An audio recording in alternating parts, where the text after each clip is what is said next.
Hey, you guys. I just wanted to talk to you guys about some of the amazing things that God has done for me. Just a few things because there's so many, but these are just the ones that He specifically brought to flourishing in my mind that He wanted me to share to you guys.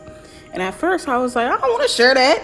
And then, I was watching Changes Coming videos, soberly listen, wise words from a wise man, and like the first, and then it had stopped where he was like, what I'm saying, it's not about you, it's about the testimony to bring the weak ones up. And so I was like, you know what, let me do it, because it was just really humbling just to hear that one part. Like, so where do I start? So, when I was a child, I went through a lot of abuse, not just in my home, but in school. And when I was in school, there was a group of girls. They were like, it was like a movie. Like, they were the popular girls, like the popular pretty girls that all the boys liked. Like, some of them were black, one of them was white, one of them was like, mixed. It was just a group of, girls who were like really popular. And for some reason, they targeted me like crazy. Like, they targeted me because I was overweight. And my mom at the time, I don't know how she acted like she didn't have a lot of money, but like, because at this point it's funny because like okay, let's just say this. I'm just gonna say that my mom didn't have enough money, and like, so I didn't have a lot of clothes or anything like that. So I had to change. Like, I only had a select few clothes, so it was like pretty much people made fun of me because they were like, oh, she wore the same clothes every other day, and this and that, and like, and everybody picked on me till and like, the one thing that comes off my mind that I remember that really stuck with me was when I was on the computer doing my work, because our computers were in the room with us, and it was like a trailer. So I was at the computer, and one of the popular girls came up to me, and she lifted up my shirt in front of everybody, and she was like, now that's fat. And the whole entire class laughed at me. And the teacher was like, yo, you shouldn't be doing that. That was it. Nobody got in trouble or anything like that. It wasn't really taken seriously. And for me, it was just so hard, because not only was I going through things in my home and abuse there, and I was just like, I could be honest with y'all, that's one of the lowest points in my life was my childhood. Like, the most broken I felt in my life was from elementary school all the way up until almost high school. And then when I got to high school is when things started turning around for me, because I started getting older and I started losing weight. I lost every month. I lost 56 pounds in 2 months by running day and night. I woke up one morning and I was like, you know what, God, I want to change. I'm tired of people picking on me. I'm tired of this. I'm tired of that. And I told God, today we're going to make a change. And I remember where it was at. It was Belle Chase Air Force Base. It was on the track next to the elementary school. And I remember what exactly I was wearing, because that was the day it changed my life. I decided I wanted to get into the Marine Corps, and I lost 56 pounds in 2 months. And then I lost 30 pounds in high school from just working out every single day. And and this is when I was 15. So I was finally able to go to, old enough to go to the gym. And, because when I started this journey, I was still in middle school. I hadn't even hit high school. I lost 56 pounds in the 8th grade, and then I lost 30 pounds when I got to the 9th grade. And then I continued to work out until I got into weight standards to get into the Marine Corps. But anyways, I was 140 pounds, and I was a lot shorter than what I am now. I was about 5'7", maybe. I'm about almost 6 foot now. I'm not 6 foot, but I'm teeter-tottering 5'11", whatever, 5'11", 5'10", between those two. I have not checked my height, but I have not checked my height in years, to be honest, y'all. So, but I'm pretty tall in comparison to most of the girls my, you know. Anyways, so back to elementary school, you know, and middle school where I was getting picked on. And the thing is, my elementary school was down the street from my middle school. Everything was really close knit. And basically,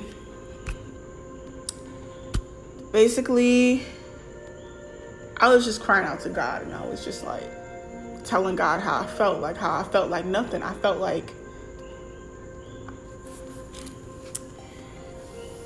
I don't know how to explain it. I just felt like broken to the core of my spirit. Like, those are the type of emotions you feel when you become an adult, but children feel it too. Like, I just felt like nobody loved me, like nobody likes me, and like all I wanted was just friends and stuff like that. All I wanted was just to, you know, go to school and not be teased about my hair, teased about everything. So I remember going to school a week later, and every single one of those girls, their hair started falling out. I don't understand. Like, to this day, I'm just like, wait, what? Like, that's crazy. Like, I remember going to school and people were making fun of them because they all were like started losing their hair. Their scalp had like really bad brown dandruff looking stuff. Like, they all like ended up having to start wearing braids and stuff like that because they had bald spots, and every single one of those girls, and I know this sounds crazy, but it really did happen. And by the end of that school year, every single one of those girls tried to become my friend. David, like, I was like, oh my gosh, like, that's crazy. And again, I wasn't mean to them. I forgave them, and I was like, you know, cool. Like, they apologized too. Like, I remember, and then we actually became we all became friends at the end of the year because we were just like, I don't know. I feel like that was a humbling experience. Even though we were children when we were in the 8th grade, that does not matter to God. He's not a respecter of persons. And then fast forward, blah, blah, blah. You know, I served in the Marine Corps, and God got me through so much. He got me through Marine Corps training, because I'm going to tell you this right now. I wanted to quit so bad. I was like, man, this sucks. Like, I don't want to do this. Like, what did I sign up for, you know? And God constantly sent me dreams of me graduating, doing good on certain things, and it just motivated me. He always motivated me to keep going and don't give up. And I graduated, and that was one of the most amazing experiences in my life, was to become a Marine and all that, and go through such harsh training and stuff like that. And again, even when I was living pretty worldly in the Marine Corps, and God was still hearing me, like, he was still doing stuff for me, making things possible for me. Like, he was still like doing things for me. And it was just crazy because it's like, I almost died I got pregnant while I was in the Marine Corps, and I almost died. And during that time period, I did see Jesus, and he was so nice to me. He sent me back, but he was so nice to me, and he told me, you know, that my daughter was beautiful, and that I was gonna be okay. And then, you know, fast forward, I moved to Louisiana when I got out of the military, because my family is pretty much from Louisiana and Florida. And God, I remember one time I didn't even live in a house. At this point, I was living in a house with my mom, and my mom doesn't have any respect for me. I was staying with her for a little bit so I could find a place. And you know, I remember I was driving, and I passed by a house with my husband, and I was like, it was not even a house, it was like a big old duplex. And I was like, dang, I really like that place. I said this in my heart. I didn't even say it out loud. I said I really wanted that place. And I had a friend contact me who I went to high school with, who I really liked her. She was really nice. And she contacted me. She said, hey, there's a duplex available if you're interested. And I was like, what duplex? And turns out it was a duplex I was looking at. And the landlord lady turned out to be kind of racist, but she couldn't have been that racist if she let me in there. So but she was very disrespectful to us, and she just had no respect for us. We were never mean to her, but she was mean to us. But we got into that place though. We got into the place. That was amazing. And then fast forward to where I am now. Right now I'm living in Puerto Rico, and I just so happened to find a place I liked on Zillow, and the landlord was in Orlando, and we met up, and she mad cool, mad chill. She's a lot like me, and we just vibed off the bat. And I wanted this place so bad. My husband, on the other hand, was like, nah, let's keep looking. So I said no, and we ended up not being able to find a place. Contacted her back. Is it still available? And this was almost a month later. She said, yeah, it's still available. Today I talked to her. She said, had you not called me that day, I was about to give it to somebody else. I was like, oh, glory be to God. Like, I was literally like, every time these type of things happen, it's just glory be to God, because it's all God. I get here, there's already a bed here. She's helping me get stuff. She bought all my furniture and all that. Like, y'all, I didn't have enough money for all that. I didn't. And what's crazy is God always gives you the desires of your heart. I wanted a blue couch. Y'all, I like colorful stuff, but I wanted a blue couch to match with the decorations I was about to buy, right?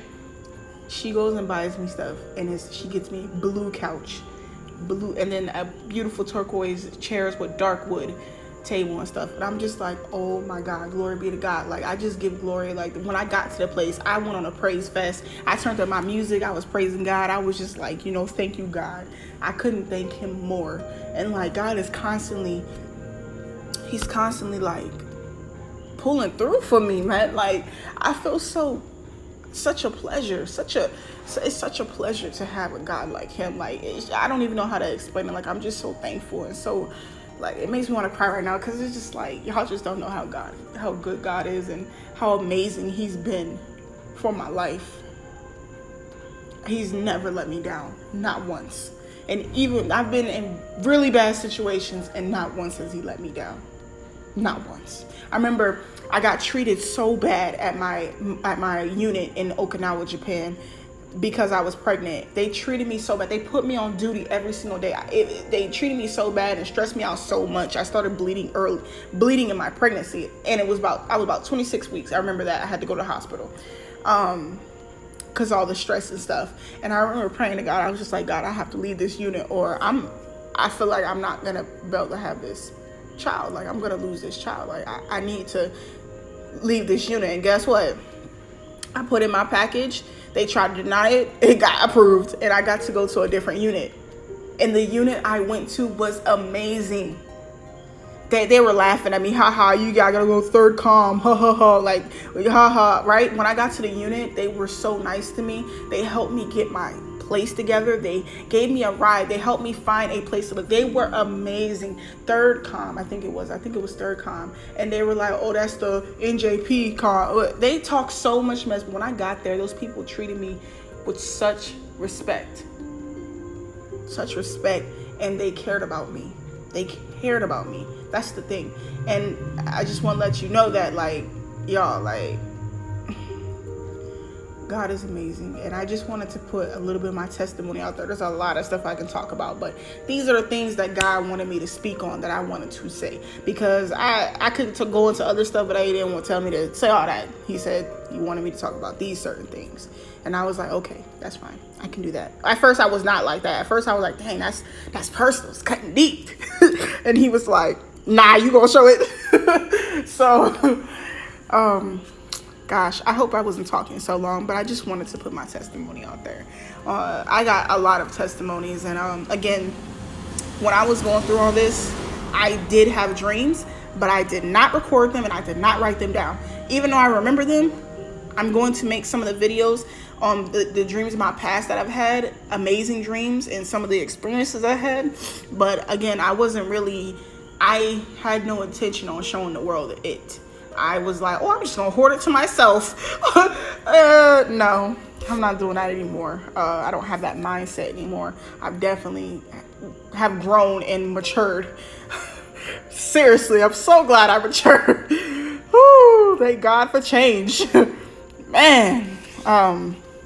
Anyways, I hope this helps somebody, hopefully it helps somebody. And I make a whole list of it. I pray all the time, but today I decided, instead of making a prayer journal like I've been doing and losing the journal eventually, I'm going to make a digital journal where I write down prayers and stuff like that, write down people's names so I don't forget them, so I can pray for them. And then, that's what I do. That's what helps me pray. I don't know if y'all do that, but I do that, it really does help me. I usually write it down, but again, eventually those things end up missing, or pages ripped out because my daughter, so I'm just like, okay, well, let's just do a digital one on my computer.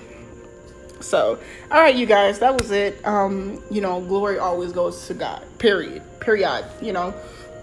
and again, motivation for me is always Jesus Christ. Like, anytime I'm running and working out, what I'm thinking about?